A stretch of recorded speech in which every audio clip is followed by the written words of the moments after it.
દિલ્હી વિસ્ફોટમાં તપાસો ધમધમાટ ચાલી રહ્યો છે. માસ્ટરમાઇન્ડ સુધી પહોંચ્યા તપાસના તાર. આપણે કહી દઈએ કે જમ્મુ કાશ્મીરના શોપિયાનો મૌલવી ઇરફાન અહેમદ સકંજામાં લઈ લેવાયો છે.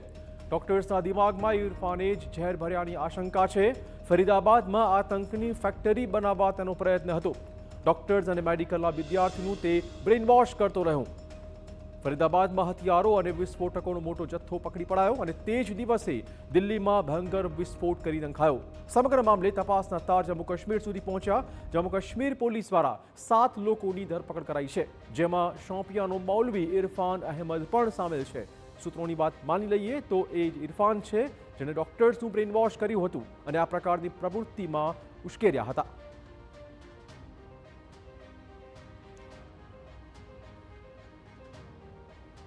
તો માસ્ટર માઇન્ડ સુધી તાર પહોંચ્યા હોવાની વિગતો હાલમાં મળી રહી છે. મૌલવી ઇરફાન અહેમદ આવ્યો છે સકંજામાં. આ એ જ મૌલવી હોઈ શકે છે જેણે તબીબોને અને મેડિકલના સ્ટુડન્ટને આ કાર્ય માટે બ્રેઇન વોશ કર્યું, ઉશ્કેર્યા હતા. ડોક્ટર્સના દિમાગમાં તેણે જ ઝેર ભેળવ્યું હતું. ફરીદાબાદને આતંકની ફેક્ટરી બનાવવાનો તેનો પ્રયત્ન. તો વિસ્ફોટનો માસ્ટર માઇન્ડ હાલમાં સકંજામાં આવ્યો હોવાના સમાચાર છે.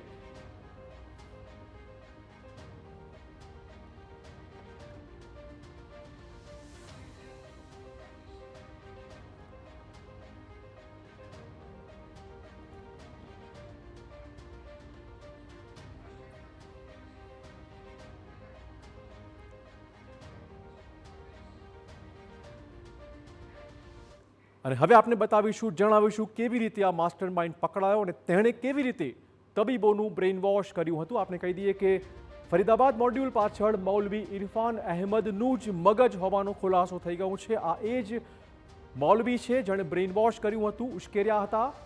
આ મોડ્યુલ પાછળ મૌલવીનો હાથ. ઇરફાન શ્રીનગરના નોગામની એક મસ્જિદમાં મૌલવી તરીકે ફરજ બજાવતો હતો, જેને પકડી પડાયો છે. આ વિસ્ફોટનો માસ્ટર માઇન્ડ છે. ખતરનાક પ્લાન અંતર્ગત સરકારી મેડિકલ કોલેજમાં લીધી હતી તેણે એન્ટ્રી. અહીંથી તેણે શરૂઆત કરી હતી આખા ષડયંત્રને પાર પાડવાની, પરંતુ તે તેના ષડયંત્ર બાદ નિષ્ફળ નીવડ્યો છે. મેડિકલના સ્ટાફ, વિદ્યાર્થી અને ડોક્ટર સાથે ઇરફાન સતત વાતચીત કરતો રહ્યો હતો અને આ વાતચીત દરમિયાન તે તબીબોનું બ્રેઇન વોશ કરતો હતો, ઉશ્કેરતો હતો. આ ઉપરાંત સામેનાની માનસિકતા જાણ્યા બાદ મૌલવી તેની જ પોતાની ચાલ અજમાવતો, કેવી રીતે ટ્રેપમાં લેવો તે મુખ્ય કામ આ મૌલવીનું હતું અને તેણે જ આ તબીબોને બ્રેઇન વોશ કરી ઉશ્કેર્યા હતા.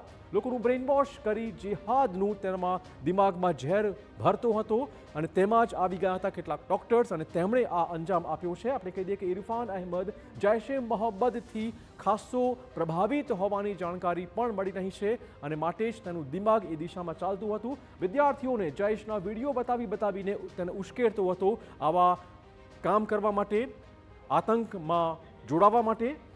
ટેલિગ્રામ અને સ્ટ્રીમા પર એકાઉન્ટ દ્વારા જૈશનો પ્રોપેગેન્ડા, એક એજન્ડા તે ફેલાવતો હતો. કેવી રીતે બ્રેઇન વોશ થયું હતું આ તમામ પ્રકારની જાણકારી આપણે આપી રહ્યા છે. અફઘાનિસ્તાનના કેટલાક લોકો સાથે VOIPથી સંપર્કમાં હોવાની પણ પૂરેપૂરી આશંકા છે. અફઘાનિસ્તાન સુધી પણ કનેક્શન હોઈ શકે છે.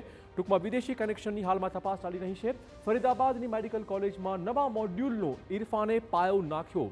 ટૂંકમાં ફરીદાબાદને તે આતંકનું એપિસેન્ટર બનવા માંગતો હતો. દિલ્હી વિસ્ફોટથી જોડાયેલા ઉમર સીધો જ ઇરફાનના હતો સંપર્કમાં. આ પ્રકારની માહિતી પણ પૂછપરછ દરમિયાન સામે આવી છે. તો આપણે કહી દઈએ કે જે રીતે આ આખું ષડયંત્ર ઘડવામાં આવ્યું હતું, એક દિલ્હીમાં 26મી જાન્યુઆરીએ મોટો આતંકવાદી હુમલો કરવાની ફિરાકમાં હતા તમામ આતંકવાદીઓ.